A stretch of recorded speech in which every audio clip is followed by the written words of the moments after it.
We've got some breaking news to get to. A civil lawsuit has been filed against Jay-Z, saying the rapper raped a 13-year-old girl back in 2000. The suit alleges that Jay-Z, whose real name is Sean Carter, raped the girl after the Video Music Awards alongside Sean Diddy Combs. The victim says she was invited to an after party after being spotted by a limo driver and was then assaulted by both rappers. Jay-Z is calling this a blackmail attempt. He released a statement on social media responding to the lawsuit, and Texas attorney behind the legal action saying in part, these allegations are so heinous in nature, you have made a terrible error in judgment, thinking that all celebrities are the same. I look forward to showing you just how different I am. The controversial case involving Jay-Z, Diddy, and the allegations of harassment, bribery, and intimidation continues to unfold with many dramatic twists. To fully understand the situation, we must delve into the various legal maneuvers, accusations, and statements being made by all involved parties. Many people and many entities involved. And we're going to follow this evidence wherever it takes us. We will find the silent accomplices. We will expose the enablers who enabled this conduct behind closed doors. We will pursue this matter no matter who the evidence implicates. That's Tony Busby, a very aggressive plaintiff's attorney from Texas, who's sort of leading the charge in all of these civil suits against P. Diddy.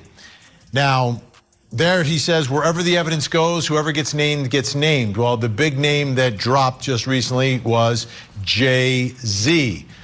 Let's take a look at the allegation from the lawsuit. For those of you who don't recall these allegations, it goes all the way back to September 7th of 2000 at the Video Music Awards after party. Then 13-year-old plaintiff, that's his client, was invited by a limo driver who said she, quote, fit what Diddy was looking for. The plaintiff recognized many celebrities at the party and observed marijuana and cocaine use.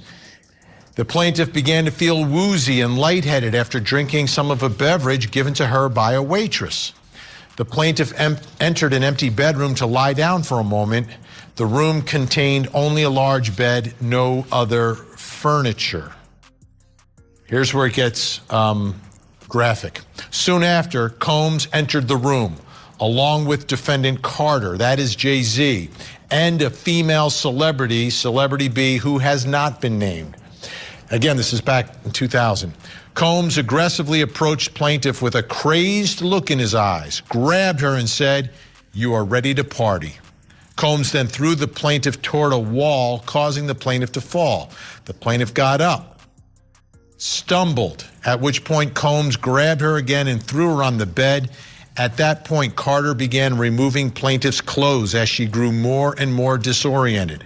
Plaintiff was held down by Carter as he vaginally raped her while Combs and Celebrity B, that woman, watched. After Carter finished, he stepped back towards the wall. Combs then stepped forward and vaginally raped the plaintiff while Carter and that woman, Celebrity B, watched. Okay, those are the allegations. Let me bring in our special guest, joining me, author and certified mental health counselor who specializes in child abuse, neglect, and trauma, Sharonda Brown. All right, Sharonda, if this allegation is true for a 13-year-old, what type of trauma are we talking about? We're talking about extensive trauma. We're talking about frontal lobe issues, temporal lobe issues, where we're talking about memory, we're talking about an increase. The ongoing case involving Jay-Z, Diddy, and serious accusations of harassment, bribery, and intimidation continues to develop. To understand it, we need to explore the claims, legal actions, and responses from all sides. Frustration, we're talking about sensory fragments where you remember sense of smell, you remember everything, every little detail because you're stuck there and you can't progress and you can't move forward. I think there are also other things we have to consider. In studying this case, the alleged victim reported that she, struggles with autism and she had a brain injury. And so when you add those factors in there and she has a history of epilepsy, those things also affect memory. And I think that that's the part that's going to make this pretty challenging. But in the effect that there's some sexual trauma there, there's going to be a lot to pull apart with a case like this. Okay, now the lawsuit says after the alleged rape, the teen ran from the party and called her dad to come pick her up from a gas station. Chloe Mellis at NBC News spoke to the unnamed accuser and her father in this investigative report. We rode home in silence. He didn't ask me what happened. He didn't ask me what I did or where I was. In an interview with NBC News, her father said he could not verify the claims. Quote, I felt like I would remember that, and I don't. I have a lot going on, but I mean, that's something that would definitely stick in my mind, he said. When we asked the woman about the contradictions in a phone interview on Friday, she said that she stands by her statements. I have made some mistakes, she said. Honestly, what is the clearest is what happened to me. Okay, Sharonda, what are your thoughts about the latest statements from the accuser and from her father, who was, according to her, the one who came to pick her up? I think it's difficult to tell someone who says they've been raped in the way that she explains it, that they haven't been. So I can't necessarily question her truth. I think it's important to note that those around her who she named that was also involved in or supported her during this tough. The case gained attention due to allegations of mistreatment and abuse involving Diddy. These claims have led to more reports about a culture of power and silence in the music industry. Don't remember the situation. And so I think that those raise flags. But I also think that there is a lot of struggle with memory. And if we're talking about drug use, and like I said, we're talking about temporal lobe issues, then we are talking about questionable memory. How much do you remember? How much can you say was fact versus how much is maybe vicarious trauma? And what vicarious trauma is when you've heard the narrative so many times that you begin to believe that it's your narrative, and you will take on these feelings, beliefs, and ideas as if they're yours. And I think with all the other things she has going on, those are things that will come into question if she was someone that I was seeing. Not necessarily questioning her truth about being raped, but I would definitely explore all those possibilities. And how about the passage of time here? We're talking about 24 years later, right? This goes back to 2000. It's 2024. Going back 24 years to remember something that happened to you when you were 13. How accurate would you expect those memories to be? I think when it comes to trauma victims, 20 years ago feels like yesterday. So I do think that there is some details that they will remember. They will remember scents. They will remember sounds, voices. They will remember all that as if it just happened yesterday. So I don't think that the time frame of it all, plays a huge factor. Now, I do know that there are some clients who will block things out, but the minute you start unraveling, it will come to them with such clarity. So I don't think that 20 years ago makes any difference to a trauma victim, because to them, it feels like yesterday or like they're still in the moment. And that's what hypervigilance is. And is there any way from your perspective when you're talking to someone to work through to figure out what is an actual memory versus what is perhaps, your mind playing tricks on you or some impact from the trauma itself? Is there any way to peel back any of those layers, or is it just is what it is?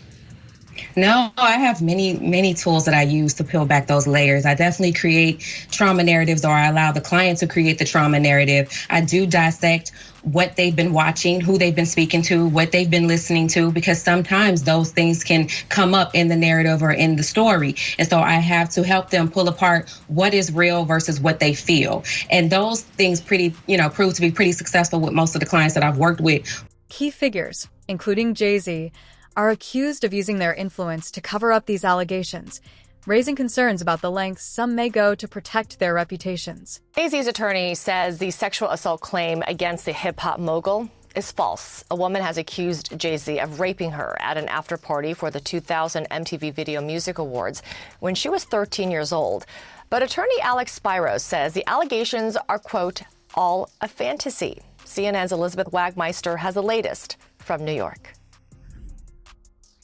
Jay-Z's attorney is doubling down on a denial that his client ever raped a 13-year-old girl. Now, Jay-Z has already fiercely denied these accusations, and his legal team has already asked the court to dismiss this case entirely.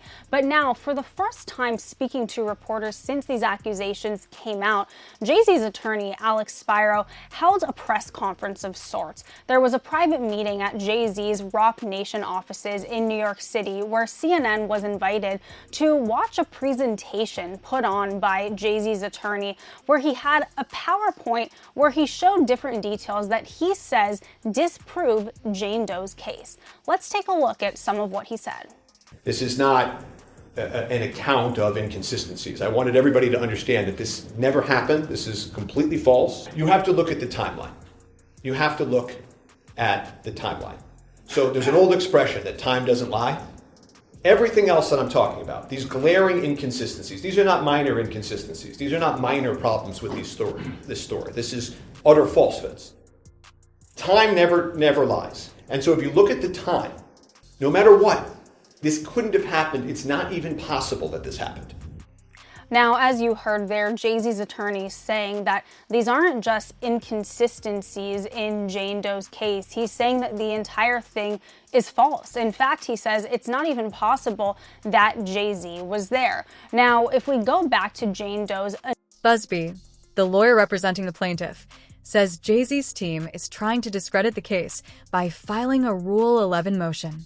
This legal move aims to dismiss the case and question the plaintiff's credibility, while also reducing attention on claims against Diddy. She alleges that she was raped by both Jay-Z and Sean Diddy Combs at an after party for the MTV Video Music Awards in the year 2000.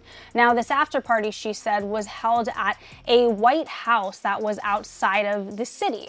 Well, Jay-Z's attorney actually showed photos of Jay-Z that night at an after party, but it was in New York City. So he says, if you look at the timeline, it's not possible that Jay-Z was in the suburbs at this alleged after party because he was photographed being somewhere else. Now, in her initial complaint, Jane Doe also said that she got to this alleged after party by getting into a limo from a driver outside of the MTV VMAs who said that they worked for Sean Combs. Well, today, Jay-Z's attorney is saying that's not possible because the limousine line was barricaded by the police and fans were not able to access it. Now, I reached out to Jane Doe's attorney. His name is Tony Busby. He says that he is representing over 120 accusers of Sean Diddy Combs. This is the first accuser to come forward and name Jay-Z, but he tells me that he stands by his client. He says that they are still vetting her, but when I asked about the vetting process, here's what he told me. He said that 4 individuals at his firm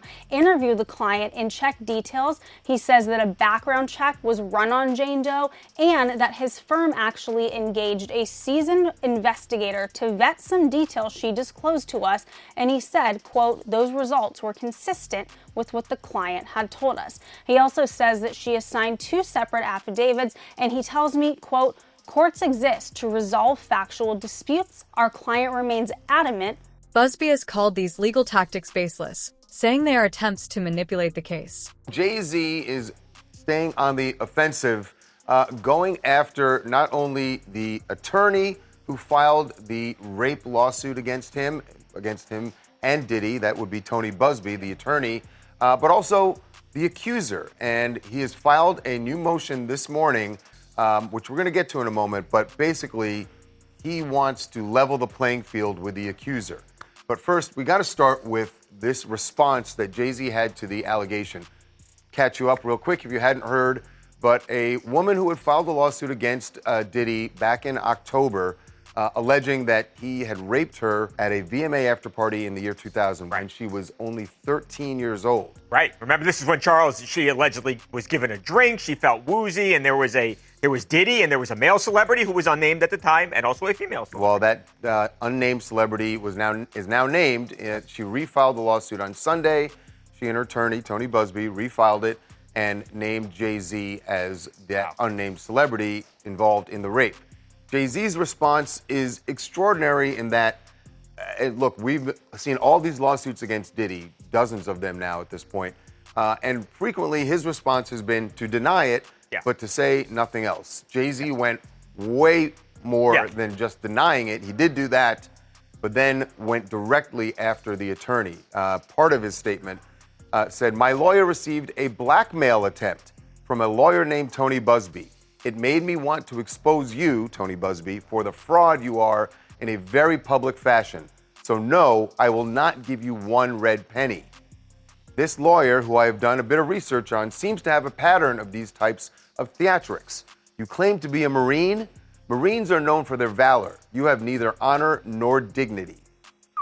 There were other shots at Tony Busby in his statement where he called him an ambulance chaser in a cheap suit. Yeah, I mean, the reality is, and if you've heard Tony Busby's name before, it's because seems to always find his way. I'm not saying it's a bad thing, but he seems to always find his way into the big case, Charles, right? I mean, if it's Travis Scott, if it's Deshaun Watson, the NFL quarterback, he's always involved. So Jay-Z had that strong response. Yeah. Tony Busby isn't backing down, and in fact said that he denied that there was any extortion. He said, my client merely reached out and wanted to have. At the center of the legal battle is Jay-Z's Rule 11 motion, which seeks to dismiss the accusations. His lawyers argue that inconsistencies in Jane Doe's interview make the claims unreliable. A confidential mediation. Right. Now, I got to say, I don't know what that confidential mediation would be about other than money. Right. But his point is the letter itself did not make any request for money. Right, though I'm sure that was coming. Yeah, it sounds like Busby's response was a little bit disingenuous. The confidential mediation would be where they would broker a settlement and not have the issue go public in the way that he did. He also mentioned that Jay-Z has sued him, and that got us thinking. There was a lawsuit, an anonymous lawsuit filed against Busby alleging extortion. Back in November, yeah. That's right. And now Jay-Z, in his recent motion that you referenced earlier, has said, yeah, that was me, because when you sent your demand letters to me, I then went forward, stood my ground with an extortion lawsuit against you. And now if you're going to continue this whole spectacle, I want the accuser's name out there as well. She shouldn't be able to sue me as a Jane Doe. He says fair is fair. This is a response to, this is retaliation for me standing my ground when you tried to extort me. And now let's just get it all out there. Right. So the follow the beats here. First, Diddy is sued. Right. The unnamed celebrity. And at the time when we covered that, we thought, the fact that they didn't name this person sounded like they were probably reaching out to that person to try and get a settlement. Right. Jay-Z says that is exactly what happened. And when he turned him down, he thinks that the only reason they have now refiled this and put his name in there is retaliation for Jay-Z suing Tony Busby for extortion. So this is going around and around, but a very strong denial from Jay-Z. It is, and it's look, we've seen, and not just in this Diddy situation, we've seen a lot of cases in the past where celebrities have been accused of wrongdoing. This hardly ever happens, Charles, where you see the person under fire, the celebrity, fire back and this intensely.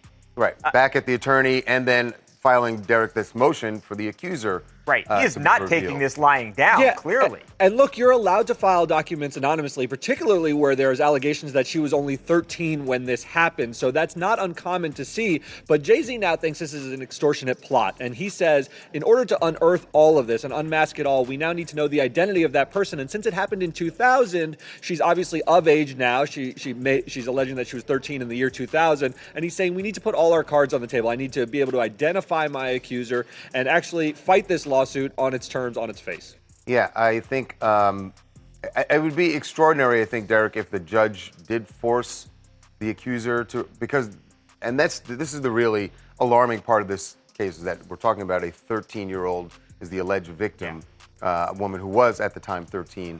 And by the way, Tony Busby isn't backing down, said that his client remains steadfast in her resolve in this case, that she will not back down and that she is going to continue to seek justice. So, legal precedents have shown that exact dates and times may not always be recalled accurately in such cases, and this does not invalidate the claims. It's going to be interesting to see what the judge says here, because we did see the judge demand that in one of the Diddy cases, the accuser be revealed. It was actually Evander Kane, the NHL star's ex. I understand it, Charles, from the standpoint, it's like, how do you defend yourself? And this is not a criminal case, fine. But how do you defend yourself in a court if you don't know who's making the allegation against you? That's the argument that Jay-Z's making. Marta from Montreal. I mean, guys, who is really surprised by this, right? I'm not. I don't believe anyone else is. Jay-Z and Diddy go way, way back, decades, right? They've been friends since, 1990? That's about 30 years of solid friendship.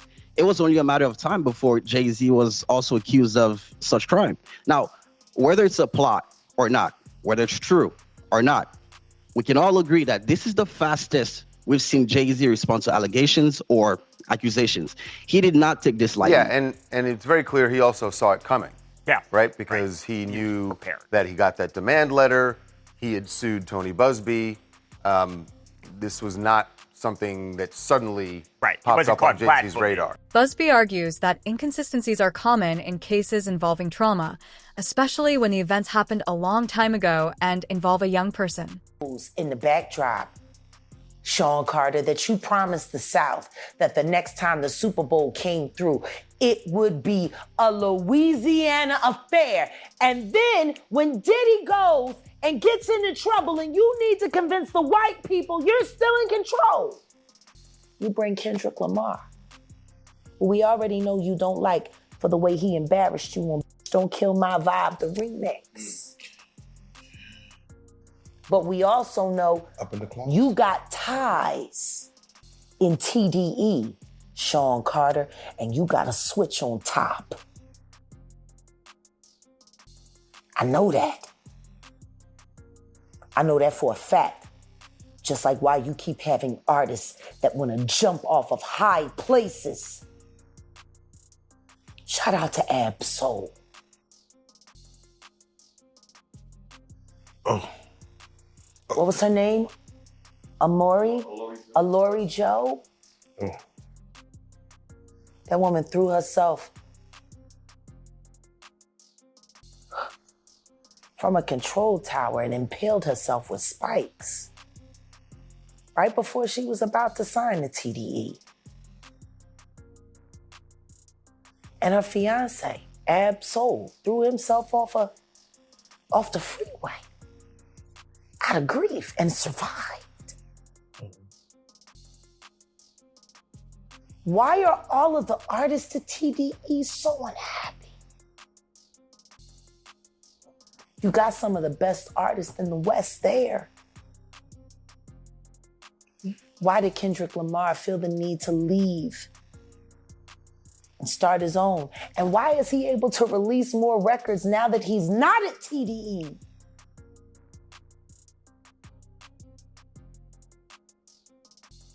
So interesting. Let me ask you, as you're on this topic. I tell you one thing, Curtis Jackson, you are a setup king. And I promise you this, any little nigga that you're enlisting to go down to New Orleans and start trouble during the Super Bowl, that will stop.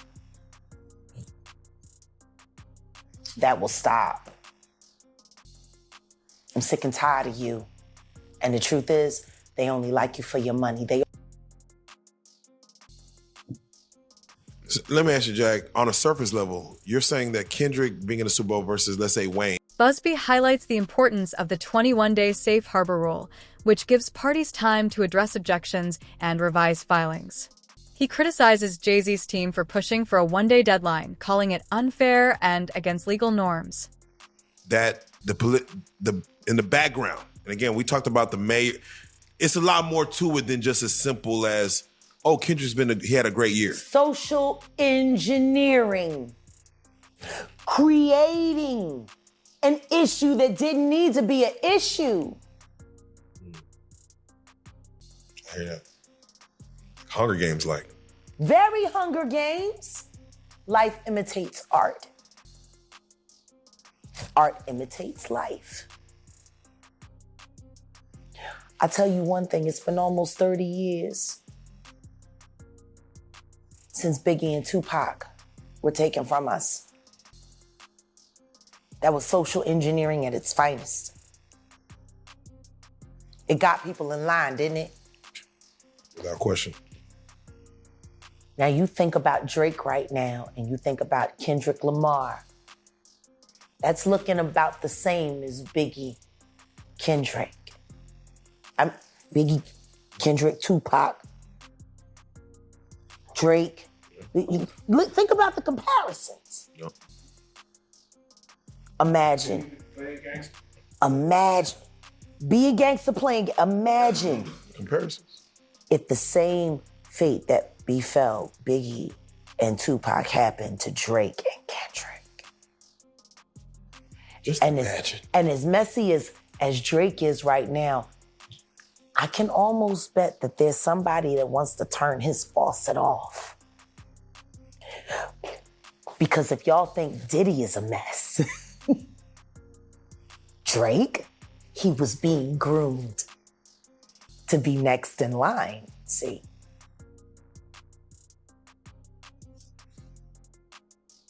What happens when the real details of what happened to Triple X come out? What happens when Jonathan Hay finally starts putting all of the pieces together on why he was put in that home invasion robbery with his daughter? Because he's remembering more now. He's been talking with Truth Is here on YouTube, and he's been saying even more now than he said here. Shout out to Jonathan Hay and your bravery. Shout out Jonathan Hay. We will get him on the couch soon because his story is one of those stories that might get lost in Hollywood if he was ever silenced. Might get lost. He might get lost. Exactly. Let's make sure he doesn't. Yeah, let's pray. He claims this move shows an intent to pressure the plaintiff and her legal team, calling it an improper tactic. A lot of people trust in you to guide them, to educate them on the industry, what goes on in the industry, how people who are in the industry move, and how people who are interested in being in the industry should move. Mm-hmm. What methods do celebrities have when it comes to silencing people who speak against them? What are some of the tools that they use when people are filing these lawsuits? We've seen it several times where lawsuits come about, but they're dismissed over weird reasons before they even go to court. And there's enough lawsuits over the years that, I mean, I'm pretty sure you could build a mansion.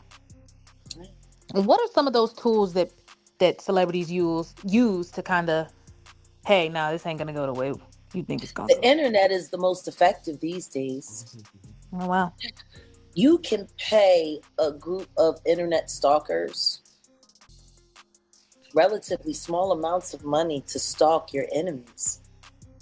Somebody should talk to Candy Burtis about that. Yeah, I got stuck with some of her trolls after she finally tanked on the Real Housewives of Atlanta. They was here looking for money and so they just jumped over to the Jaguar, right? Hate train. Because they didn't have they wasn't getting paid to hate on Portia and them no more, and Nene no more. It's disgusting. They use bloggers to throw rocks so they can hide their hands. And then, oh my God, I don't understand. Like that bullshit. But the worst is they find 10 people around you.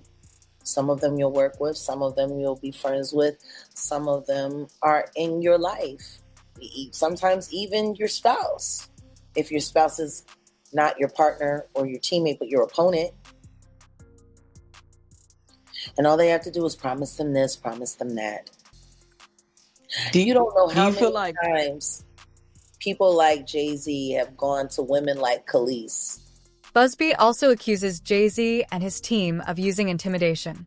He alleges that Roc Nation, Jay-Z's company, has bribed people to file false claims, impersonated officials, and used other tactics to weaken the case and silence accusers. Her career was going to be assured as long as she betrayed her husband, Nas. These are regular practices.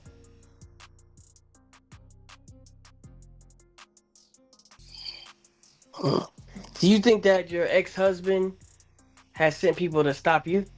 Oh, both of them. They haven't sent anyone. They draw a check from the Schluminati, even still. Both of them. Yeah. That's why everyone's so mad at Odell. Speaking of MK Ultra, yeah, word around town is that it's being used to control Hollywood. It is. And the rest of the country. Yeah, and that a lot of our favorite celebrities allegedly are using it, and when you see them there and they look like they're in a daze or they're completely standing still or something like that, that is what it is. And it's been alleged that some of our favorite celebrities like Doja Cat, Beyonce, Lady Gaga, 2 Chainz are all caught up or have been caught on camera allegedly under the influence. And that a few celebrities have died. They're saying that Brittany Murphy died from. It's been more than a few. It's been a crop. Maybe that's why Ashton Kutcher wanted to move around so quick. So MK Ultra is not the same as Tootsie. No. Tootsie is a drug. Okay. MK Ultra is psychological operations. Psych tools that teach people how to trick the human mind into believing whatever is being influenced. See, they don't want to talk about it because it's in everything. It's everywhere. You know, I shout out to Odell. He, when we first got together, he asked me had I ever seen a movie and that I've never seen before. It's called They Live. The credibility of Jane Doe, the plaintiff, is a key focus. Critics question her claims due to inconsistencies in her story. Busby defends her, pointing out the challenges survivors face, especially when events happened at a young age. In the early 90s? No, 84. Roddy Piper was in it. Keith David, Mr. I've been old and black and angry for a long time. And they, were, co-stars in this film. And Roddy Piper got his hands on these glasses. And when he put the glasses on, it showed what was really there in the world. And everywhere it was commands and prompts: obey, submit, eat, sleep, don't look, pay your taxes, like everything. So it was exposing the illusion of the world that we live in. And, somebody made these special glasses and there was a certain amount of them and he got his hands on one. And he kept trying to tell people, hey, this is what's really happening. Look in these glasses. He literally got in a fight with Keith David for like 25 minutes, trying to get this guy to put the glasses on so that he could say, he said, man, I got a wife and kids. He said, what does that have to look? I mean, they must have did a whole 5-round WWF style fight. And he finally got the glasses on. He was like, man, it's crazy. So it's interesting because now that movie has been added to my memory bank, I'm like, that's been me. Right. Roddy Piper, G. Right. Look, I'm getting my ass kicked everywhere. And then they found, oh, wow. Courts have recognized that trauma survivors may not remember all details perfectly, especially when many years have passed. Even with approximate dates and times, their claims can still be valid. Liz, some of the finest work that any of them, including Sean Carter, have ever done. Why would you hide that from the culture if you cared about the culture? You can't, because you don't want people to go back and see what you hid, what you lied about, and what was really going on. While you're sitting there, you have me crooning in the background, singing for the angels over lyrics that you wrote for a young woman that you took. Talk about the young woman that he took. Aaliyah. Yes, bless her soul, bless her heart, rest in peace to the late great that never got a chance to even actually arrive. That was before her time, that we all respect and revere. And look at that. Look at what the fear of man did. Talk to me. Because if anybody had truly been focused on God in that moment, they would have forced an investigation, and somebody would have snatched Hype Williams by the collar and just asked him some real questions until he cried. You mentioned Hype Williams. He branded and marketed himself by being the darker version of what we appreciate. Bless you. Excuse me. Bless you. We get some tissue, please, someone. Yes. Thank you. So you just gave me like a brain thought that not only was his imagery dark, but you're saying Hype Williams somehow took the dark side to these issues. Yeah. Well, Hype Williams is a homosexual. Why are you so comfortable turning Why are you so straight comfortable? men homosexual? But why in this time and day, 2024, the way things are, I know you like Ellen J. Wright. I get it. But explain to the people why you're so comfortable being that bold with your speech and your separation and one thing from the other. That's a word, even though it just describes a situation of my frame. You say it with the wrong tone of voice. People can say you're being... I'm a bisexual woman. I'm the B in the LGBTQ plus IA, XYZ, and all the other shit. Oh, yeah, I did see you go through some shit in there with a though. I'm going to give you a though. No, that wasn't a that was a, I'm trying to stay the fuck out of jail. Say less, gangster. They put that crazy bitch on my bond, G. They did that? Yeah.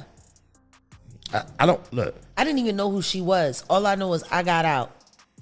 I didn't know whose name was on my bond. I didn't know anything.